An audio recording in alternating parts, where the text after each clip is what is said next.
last sale in 2023 was really one for the storybooks. So I'm going to explain it to you.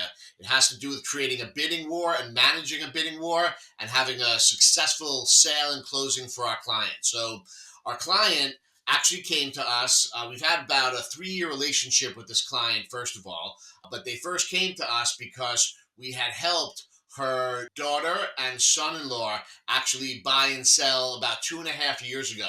So about a year after that sale and purchase, we started working with this client because she was going to buy another home from us that we had a listing on. But she ended up getting a little sick and she needed to slow down and take care of herself, which we encouraged her to do. And then 2 years later, which was just the last really quarter of this year, she sort of came back to us. She found a home she liked. It was actually one of our listings. So we made a deal with her to purchase it, and she wanted us to sell her home, similar to what we did with her daughter and son-in-law, 3 years ago. So they were very comfortable with us. We had a good relationship there, and we had been talking to her on and off for the last three or so years. So we had the relationship, we had the trust, all that was really great. So she has this really, really nice house that she's been living in for the last 50 years. And it's in a very upscale part of Queens, New York, and she wanted us to help her sell the home. So we met with her there. When we walked in, the house is a perfect, picturesque house in Queens. We knew that it would sell rather quickly. The market is extremely hot there, but pricing is really, really important, and there isn't a lot of supply of homes. So we wanted to catch everyone's attention so that they were focused on this home, and I really wanted to try to do this in one open house. So we went to see the home for the first time, and while it was well maintained and taken care of over the last 50 years, plenty of improvements, which we were able to talk about during our marketing, the home just had a lot of stuff in it. So before we even got the price, I got to a conversation with her about what she had to do to get the home ready. It didn't need to be staged in terms of furniture and any repairs. What it did need was a lot of cleaning.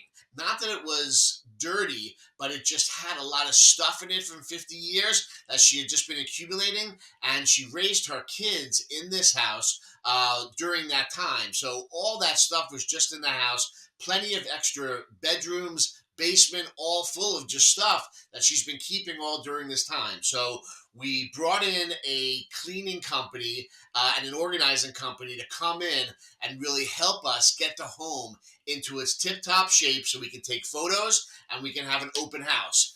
And again, like I said before, I really only wanted to have one open house, and I wanted to do it right. But again, price was going to be the driver of that. So once we got the company in to help us clean up the house and get it ready for sale, we got into a whole conversation because she didn't want to leave. She was actually in contract to purchase the other home that we helped her with, that we had the listing for, but the house was back to its original form, beautiful. Everything was out of the house. It was clean. It was open and open space, meaning there wasn't a lot of clutter around, and she really wanted to stay. So we had to sort of talk her off that ledge and be like, look, you're moving because of you want to be closer to your family. And we went through all the reasons, and you're going to have this money. It's better to have the money for yourself than tied up in this house. You can plan for your estate and all of that. And I talked her through all of those rationale of why she had made the decision in the first place to sell. Obviously, it's a very emotional over 50 years of living in the house, and what she knew she had to buy and sell was becoming very stressful for her. So we actually had several conversations about this, trying to just, give her perspective and rationale on why this was the right move. So obviously at the end of the day, she decided to listen to us and trust us. Her family was also sort of telling her the same thing. So we were all on the same page. We just sort of had to bring her along. And that's something we have to do a lot of times, is really be patient with our clients, not force them into anything.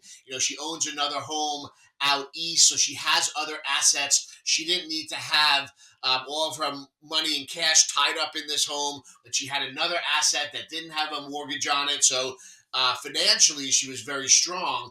We just had to, help her with the sale of this so she can get to the cash for the next, 20, 25 years that she would live off of and be very, very comfortable. So we went through all those conversations. she was very comfortable with it, and we just proceeded with the rest of our conversations about what we were going to do to help her market and sell the home. So when we sat down, I said to her, "So, what do you think your home? It's beautiful. We've just cleaned it. It's ready to go to market. What do you think the home should sell for?" And she said, somewhere about 1,150,000, 1,200,000, because we have had people come off the street offering us over $1 million for it. I said, "I know you told me that story about 2 years ago. I remember it. The market has been very good, so it's a little bit more now." I said, "But you trust me, right?" And she goes, "Of course, Bobby, I trust you." I said, "Okay, this is what we have to do, because there are like three other homes on the market in this price point in this neighborhood, and they're all over $1 million. They're all priced there, but they've been on the market for anywhere from 35 days to like 50 days. Now, some of those could be working on a contract. We just don't know yet, because until it goes into contract, there could be negotiations going on, deals fall in and out, that type of thing." So what I said to her was, we have to price this so that we get all of the attention from everyone that's looking at these other homes. They're focused on your home, and we want all the eyeballs in the market looking at your house, coming to this open house. And what we're going to do is we're going to have an open house on Saturday, and I'm not planning to have one Sunday, but we're going to see what happens during the pre-marketing. So I explained that we are going to do a coming soon, which gives us 12 days to market the house without anyone seeing it. So I'll be able to receive phone calls from brokers and buyers that are interested. I'll be able to talk to them about the house, but I'm not going to be able to show it. Once I show it, I'm going to have to show it to everyone. So we're going to put it on the market as coming soon for 12 days. People are likely to be making offers during that time, which I will manage, but they haven't seen the home, so I'm not going to feel pressure to have to, negotiate with them or anything. So I'm going to say to them, "Hey, you have to see the home before I could really take your offer as real, because you may feel differently. You may want to pay more. There may be competition, but what I am doing is I am keeping a log of anyone that wants to make an offer. And obviously, you're going to come to the open house, but we will follow up with you prior to the open house to make sure that you know time and date that it is, so that you will come. We will pay attention to you, and then you could really submit your offer after the open house." So I explained to my client that this will give us the time to have some pricing discovery, as well as start to work with some buyers and start to learn some things about the market and be able to explain to her. And all of that played out. So during that coming soon, we took photos. We did a Matterport tour, 3D Matterport tour. We did floor plans. We did all of the marketing that you would imagine should be done for a home, for any home that you're marketing. But we knew that this was special and it was going to get a lot of attention. So all of those marketing techniques, as well as putting it on Facebook, Facebook ads, doing Google ads, a whole variety of other stuff. We use a service that puts all of our listings onto about 80, 85 portals out there. It's interesting because while there are 80 portals out there, about 15 generate some interest, whether it's realtor.com or homes.com, or it could be Street Easy or Zillow, or whatever it may be, but about 5 of them really drive all of the results. We know that. We know those metrics just from all the marketing that we do. Notwithstanding that, you never know where a buyer is going to come from or where they're searching. So we always want to make sure that we're on all of the portals and that they have all of our information correct, so that all of the buyers and brokers out there far and wide, and we're casting the widest net, our listings, so that they could, know about the home, be in touch with us, schedule an appointment, or come to an open house. We kicked off that whole coming soon campaign, and as I had mentioned to her, we started to get some offers. Most of the offers were at asking price. Let me just take a step back, because I sat down with her to talk about pricing, and after she mentioned to me that she thought the house would sell for about $1,100,000, $1,200,000, I said, we could get lucky and do a little bit better. Certainly between $1,100,000 and $1,200,000 is a nice range there, but it's too wide, right? So this is what we're going to do. And I said, yeah, just bear with me, and you may not have the stomach for this, but this is the only way that I'm going to market the house. So I'll answer all of your questions and I'll explain this, but this is the only way to do this right. I said, while you think that the house will sell between $1,100,000, $1,200,000, we're going to price it just under $1,000,000. We're going to price it at $998,888, $998,888. And she's like, what? That's too low. How are we going to sell it for more? I'm like, there's something called competitive bidding, right? And that's what we're going to do here, right? Everything at some time is an auction. Now, people believe that auctions have a negative stigmatism to it. I believe that auctions are the best way to sell a home. Now, I'm not putting your home on for auction, but we're theoretically creating an auction through competitive bidding. And what we're going to do is we're going to price it at 998, 888, and that's going to get all the eyeballs focused on your home. Anyone in the market is going to look at this and be like, oh my God, this home is finally priced right, or look at the value that's created here, or there's something wrong with the home. We got to go check this out because maybe we can create some value. And that's really the key. I don't care what gets them to the house. I know what the house looks like on the inside. I know that the kitchens were renovated, the bathrooms were renovated, the roof was just replaced, the boiler, the hot water heater, all that in the last 7 years has been upgraded and replaced. So the house is in fantastic condition, and I know in my heart that it's going to sell for $1.2 million or above, and that's what I'm going to be shooting for. She reacted obviously to the 998, and I said, look, what we want is my job for you is to get as many people focused on the home and to get as many people here as possible. If I do that, I've done my job because then the market is going to speak. And once the market speaks, then we could react to it, right? If you have a price that is too high, people are going to see, okay, another one that came on at $1.2 million. We're not going to get all of the attraction that we ought to get for the home. You're not going to get as many people to the house, which is not what we want to do. We want to drive as much traffic as possible, and you're going to probably sell it for less because people think the price is too high. So we had round and round of conversation. She was uncomfortable, and we talked about it really at nauseum. But at the end of the day, she agreed and said, Bobby, you're very successful. You have a whole business. You do a ton of sales. You help my daughter and my son-in-law. Everything worked out there. I'm going to trust you. Now, her daughter was totally agreed with everything that I said. Although, because I did the same thing for her. We sold it for over asking price. It was a much less valued home, somewhere around $300,000 that she was selling. But still, I did the same sort of thing, but not as big of a price difference. And we ended up selling it at the first open house, and we sold it for over asking price, probably $10,000, $15,000 over asking price. But still, they were thrilled with the results. So she knew how it worked, and she's very sophisticated. So she was a believer.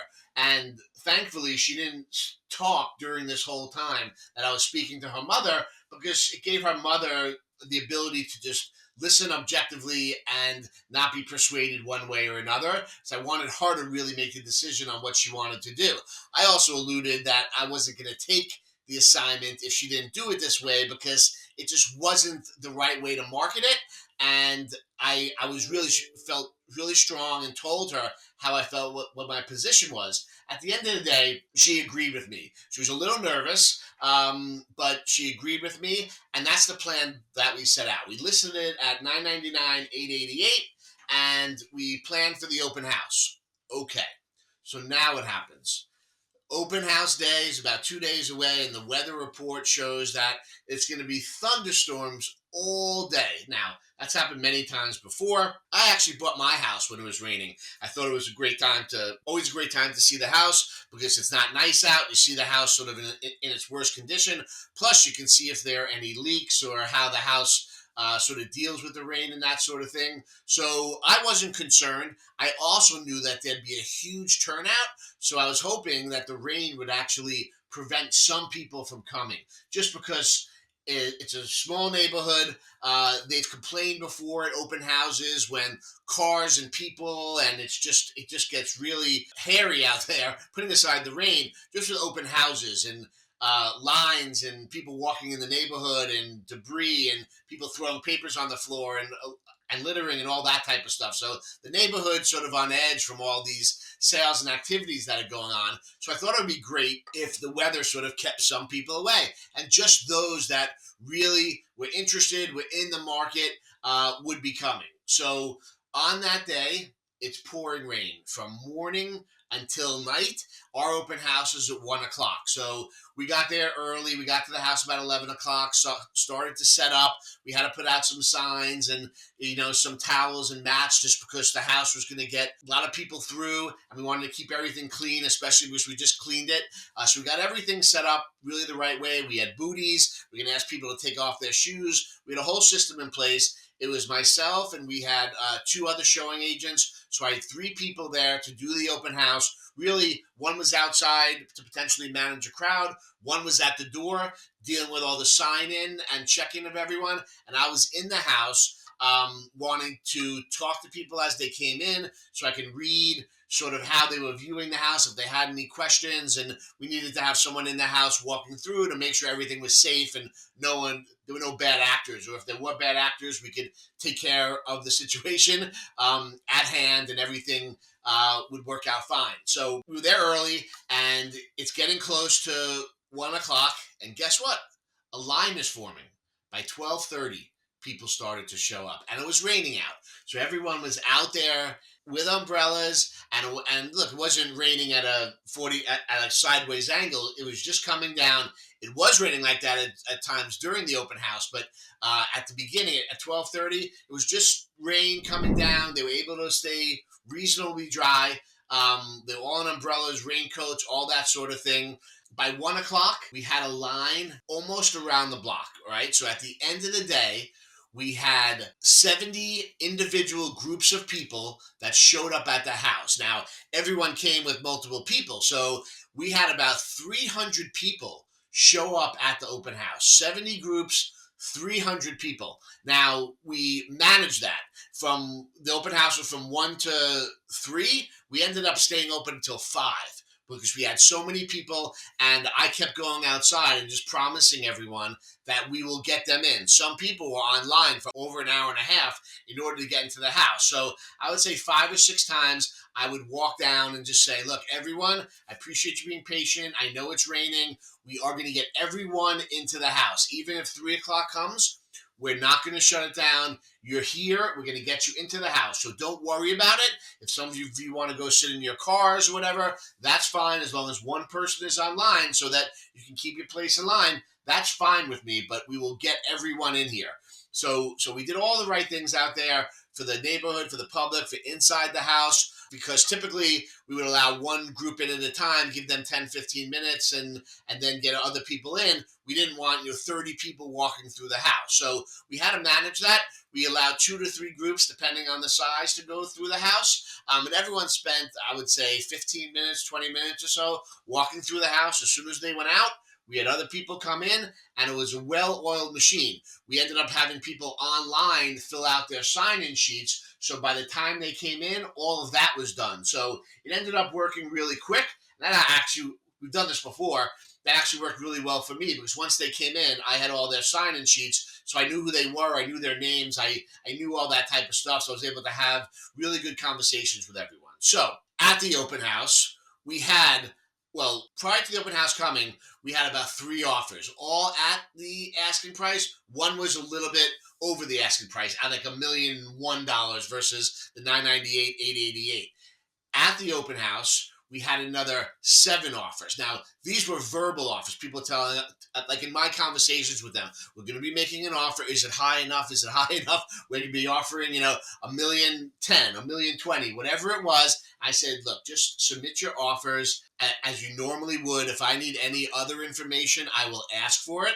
But just submit all of your offers, pre-approval if you're financing. My MLS already stated all the detailed information that I needed in order to review the offers. So everyone knew what they had to give me by email. We got everyone through and out. And again, we had another 7 offers. So we had about 10 offers by the end of the open house. So then within the next, so after the open house, the owner came home. I explained to her what happened, and she couldn't believe because she drove by a couple of times and how many people were out there. So her main concern was, what condition is my house in? Because it's been raining, and I had 300 people go through my house. When she came in, she's like, Bobby, I can't even tell that anyone was in my house, and it was raining and 300 people. She said, you guys did a great job. I'm like, look, we put down the towels. We did everything that we could do. Everyone acted the right way. There were no bad actors. We had no issues. So everything went really, really well. She was really happy. And I said, look, so she's like, so have we sold it? I said, look, we can sell it right now if you want to. I said, there's a process we have to go through. I said, I'm expecting that we're going to get 30, 40 offers or something like that. She's like, what? That's crazy. I'm like, well, that's what's going to happen. We set this up the right way. You listen to me. Coming soon. Pricing it right. You saw what happened. We got the whole market looking at the home. She goes, yes, it was really amazing. You've done a good job. I said, okay, we haven't really even started yet. There's so much more that has to sort of play out here. So she goes, okay, so when are you going to let me know? I said, give me 48 hours because people are going to start sending offers in. I'm going to put together a spreadsheet of all the offers so we can talk about it and go through all the details. So she says to me, okay. So now I get to do all of my work. Now, I love negotiating with multiple people at the same time. It's I would say it's a passion of mine. It's just something that I'm very good at. And in order to execute on behalf of my client, right, being able to, whether it's 3, 4, 5 offers, being able to play people off each other, create momentum and urgency, and then be able to go back and say, okay, we're ready for highest and best from, the 3 out of the 5 and do something like that. I love doing that because people know me as a very, very honest person. They know they can trust me. If I say something, I'm going to deliver on it. I'm not going to tell them anything that's not true. And that's a very important thing to be known about because if you're working in whatever communities you're working in, the brokers have to be able to trust you. Otherwise, they're not going to be comfortable for their clients. So everything we say, and I train my agents on this all the time, is we just have to stay true to what we say and deliver on your promises. And having the trust of your clients as well as the other brokers in the community are extremely, extremely important because then they can rely on you and they're going to provide information to you and you're going to share information with them. You're always going to be honest, right? But you have to sort of go up and down with them based on where they are in the process. You know where they want to be, and you just sort of have to lead them and bring them where you want them to be so that you can create that urgency and deliver on the results for your client. So now I get to do the fun part, which is really collect all the offers from buyers and brokers over the course of the next, whatever it is, 48 hours to 72 hours. And brokers started emailing their offers and then immediately following up, like, do we have it? Are we the high bid? Are you selecting us? And all of that. And I just told everyone, I'm putting together a spreadsheet. I'm collecting all this information. It's probably going to take me a greater part of this week to get this all organized. So this is people already calling me Sunday night and Monday night. And I said, I'll be back to you by the end of the week, which is Friday, obviously. And what I did in my CRM, I had created a couple of texts and create a couple of emails that I could send out to brokers or buyers as they follow up with me with canned responses and then follow up to questions I knew they were going to ask so I could respond to them again. So as people were emailing me, and I didn't answer my phone, I did this all through email and text. Whenever someone called me or if they emailed or texted me, I would only respond by email or text. And I had them organized so that I could send one, then the other, and then the other. And I pretty much 90% answered their questions or gave them the information I wanted them to have that would just sort of keep them at bay while I went through all the offers. And then I had to speak to my client. So at the end of the day, the results of the open house were that we had about 32 offers that came in. The highest cash offer that we had was $1,160,000. Now that's from a $998,000, $888,000 asking price. $1,160,000 was the highest cash offer. We had other offers that were financing that were a little bit higher, but they were still below $1,200,000. And based on the conversations I had with the owners prior to kick this all off, they wanted a cash deal. They wanted it simple. Didn't have to wait for a lender. Didn't want to have to deal with a lender. I didn't know how many cash offers we were going to get. I was actually shocked that we only got a handful of cash offers, but the cash offers were less than this $1,160,000. So even though I sent them the whole spreadsheet that had the 32 offers on there, I was recommending doing the $1,160,000. They agreed. But the timeline here, because we had all this other interest, and this is where managing a bidding war comes into play. And it's really, really important because you have to know how to do it. I had to keep everyone else. Now, I didn't have to keep all 30 people, but there were 10, 12 bidders that had really good offers that I knew from their phone calls they wanted to increase their offers. I had to keep them warm and happy while I was pursuing this other buyer as a cash offer. So what I did was I told the cash buyer on Tuesday afternoon that we had to get a contract signed before Friday. That was part of this deal. That we're going to do your deal. You're not the high bidder. You are cash, but we have to get this signed, and I'm sending you a contract tonight. You should review it with your attorney tomorrow. You need to be committed, and you have to get your attorney to dedicate the time to you to be able to work on you with this in this short time frame, because I have to get this signed up because I have 30 other offers and I can't alienate any of these buyers. I'm a fiduciary for my client and I need to manage this process. I've done this many times before, and this is the program we're going on. If you don't want to do that, I'm going to go on to another buyer. Obviously, they were very, very interested. They were very happy, and they wanted to proceed in that manner. So we did that.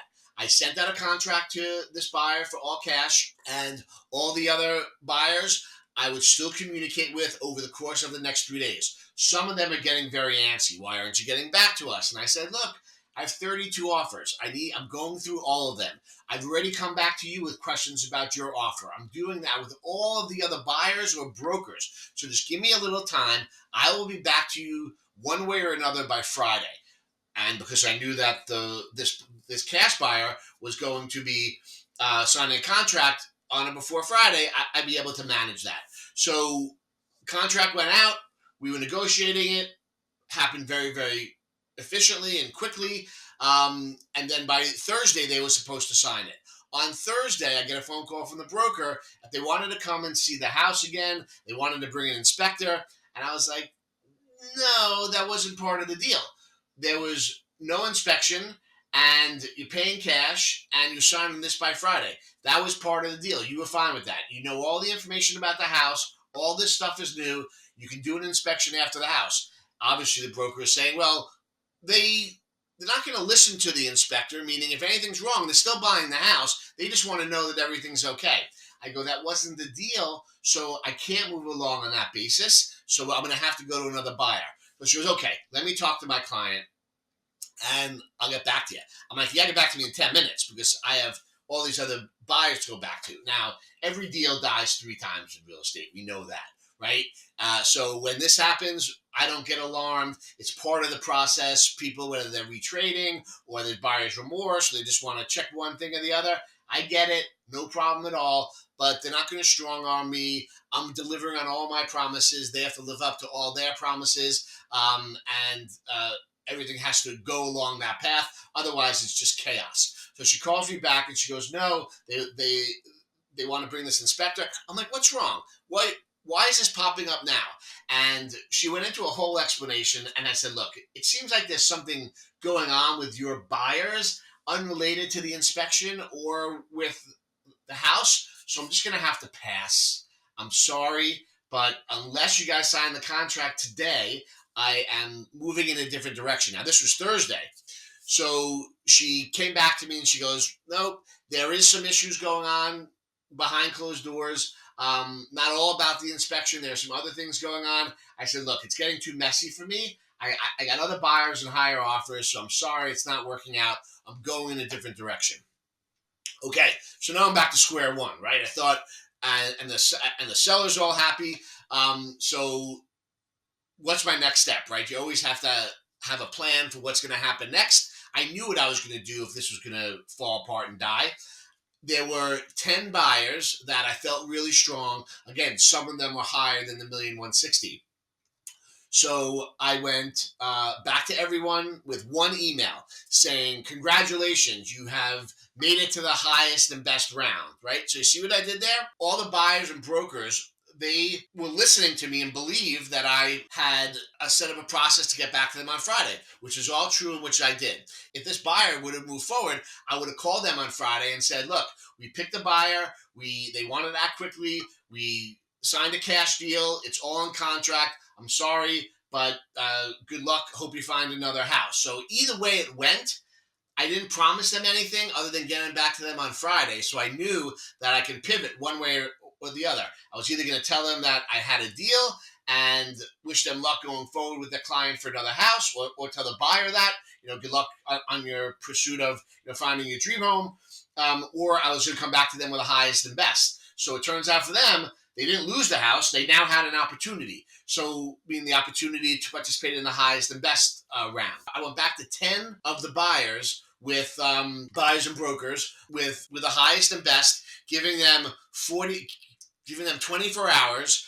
So this would be Saturday at 5 o'clock, because this was now on Friday afternoon. So by Saturday at 5 o'clock, they had to submit the highest and best offer. So the results of the highest and best round was we got 7 offers, and the highest offer that we got, it was a financing deal, but it was for $1,220,000. Voila, right? That's what the seller wanted. Although they wanted between $1,100,000 and $1,200,000, I said that I think we can get this over $1,200,000, but we have to do this process. The highest offer we received, although it wasn't cash, it was financing, it was for $1,220,000, and we ended up getting back to that buyer, telling them that they were the high bidder, and we sent out a contract immediately, and within 48 hours, we had a signed contract. The other 6 bidders, I let them know that they didn't win the highest and best round. There were 2 people that I went back with and told them that they were backup bidders. There was first place backup, then second place backup. I told each one which one they were, so I knew that I had 2 buyers if this person didn't end up delivering. And then everyone else, I sent out a canned email through my CRM. The other, 22 buyers or so, letting them know. I sent all of them an email thanking them for participation, but their offer was not accepted, and we're doing the highest and best round with 10 other buyers. So I let them down nicely, but I let them know that there was going to be a highest and best that they weren't part of because their offers were too low, and we're moving forward with those 10 buyers. And that's the process I went through that delivered the $1,220,000 offer, and that deal just closed this past Monday.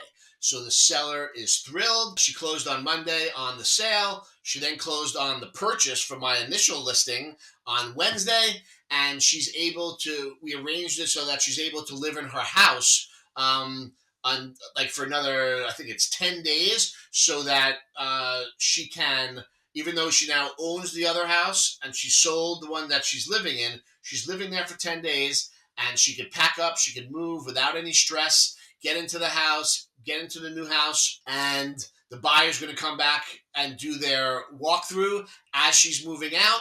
We'll give them the keys, and then we're done with the transaction.